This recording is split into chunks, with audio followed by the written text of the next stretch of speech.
tried to work with the community to teach people a simple and cost-effective method that they could use on their own property to treat albizia. And while we were going from community to community and doing that, we encountered a lot of people who said, this is great, it's really helpful, can you do something to help us with fire ants? So that was really a sort of a plea to the community that people needed help with taking care of fire ants. So in response to that, we put together this program, and we actually got funding from Hawaii Tourism Authority, from the Hawaii Invasive Species Council, the National Science Foundation, and coming up pretty soon, the County of Hawaii has committed to give us some money as well for this program. So that's who we are and why we're here today.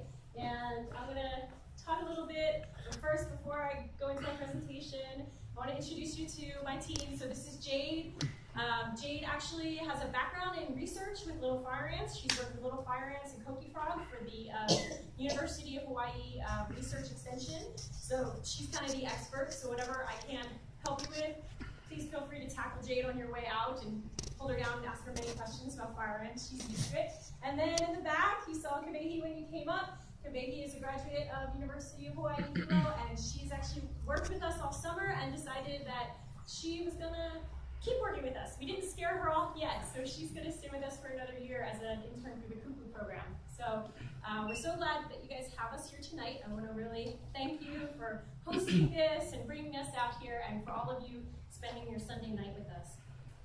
So I just really quick want to just mention the parking lot has nothing to do with the physical parking lot. It's just asking you to hold your questions till the end. We will have a lengthy amount of time that we will do a question and answer, but we'll go through this more quickly if we just kind of hang on to the end. So if you need a piece of paper and jot down a note or something like that, Kabehi or Jade would be happy to help you with that. We're going to talk about ants and ant behavior. We're going to talk about the different types of treatments that are available, and I'm going to share with you the other half of BIISC's program, which is where we actually come out to neighborhoods and help people to be able to learn how to mix up the treatment and apply the treatment in their own backyards. Okay, so I'm going to start by just establishing what an invasive species is. A lot of times people get confused between an introduced species and an invasive species. Not all introduced species are bad. Most of them actually are benign. They don't cause any problems. In the 1990s, then President Bill Clinton signed into law an executive order that actually defined invasive species, that they need to cause harm in at least one of three areas. They need to cause harm to the environment, to the economy, or to human health. And the Invasive Species Council in Hawaii adopted a similar definition in the early 2000s. So most of what comes in is not a problem, but in an island ecosystem like ours, about 10 to 15% of the things that get here cause problems, and about 1% can cause really severe problems. So that's really the area where we try to focus. Okay? So just thinking about that definition, and because our work at BIISC has traditionally been as a conservation organization, we really try to take care of our native ecosystems. One of the things that when we looked at invasive species is that does it meet that definition? Does it cause harm to the environment? Well, we do consider little fire ants to be a severe threat to our environment. Hawaii has no native ants. We have over 60 species of ants that are here. All of them are introduced. Most of them are not causing problems. Some of them are causing some very serious problems for our ecosystem. So in this picture here, you see this white-tailed shearwater. This is a baby bird. These are ground nesting birds. They're found in Maui and some of the northwestern Hawaiian Islands. This bird, when they're in areas where the yellow crazy ant gets in, the yellow crazy ant will actually crawl into the nest and attack the baby birds. With their bite, they emit formic acid, which causes the birds to become malformed. Their beaks and their legs become malformed, and it's a serious problem for our native birds. Many of you may have heard that our native bees, our yellow-faced bees, have been listed. They're the first bee to be listed on the endangered species list, and that just happened this past week. The happy-faced bee, unfortunately, is also threatened by ants. When aggressive ants, like little fire ants, get into their habitat, they will actually go into their nests and eat their eggs. So this is one of the species that, one of the reasons it's on the endangered species list is because of a threat like little fire ant. Okay. Making me use the mic microphone. Okay, so we also, that's part one of the definition. And remember, to be an invasive species, you only have to meet one. You don't have to meet all three. But in this case, little fire ants are definitely a threat to our environment. We also consider them to be a serious threat to our economy.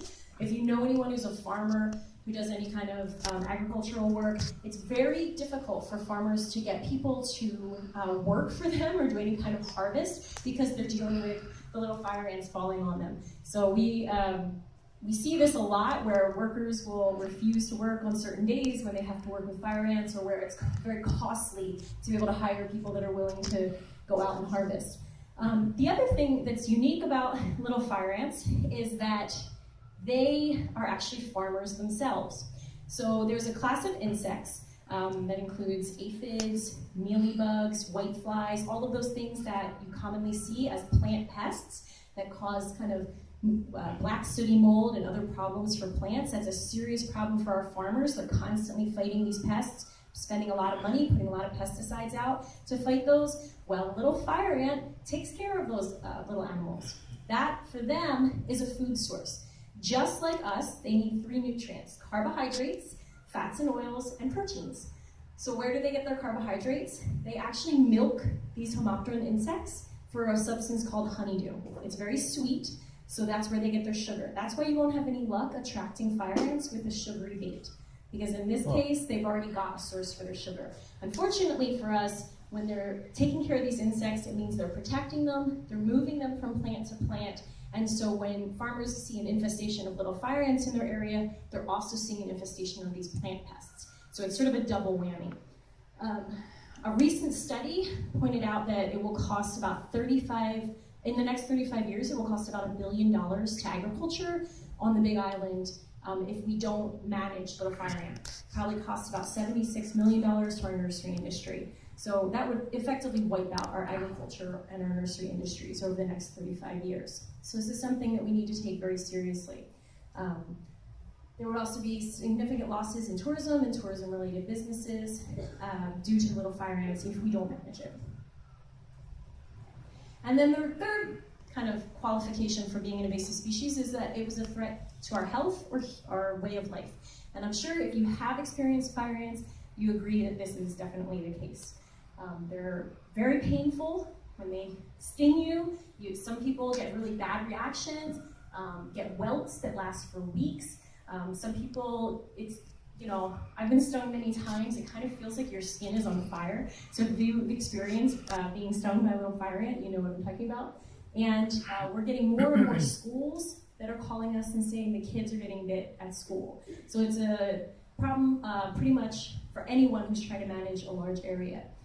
Something that we've seen in some of the places where there's been fire ants for a while is that people will say, well, I don't go in that part of my yard very often. I don't really use the back part of my property, so it's okay that the fire ants are out there. I had a friend in Hawaiian beaches down in Puna who, after my husband and I both used one of the bathrooms in her house and came out and said, something is going on with your bathroom. We both had a very unpleasant experience. I think we were stung by something. And she said, oh no, that bathroom has fire ants. We don't use that bathroom.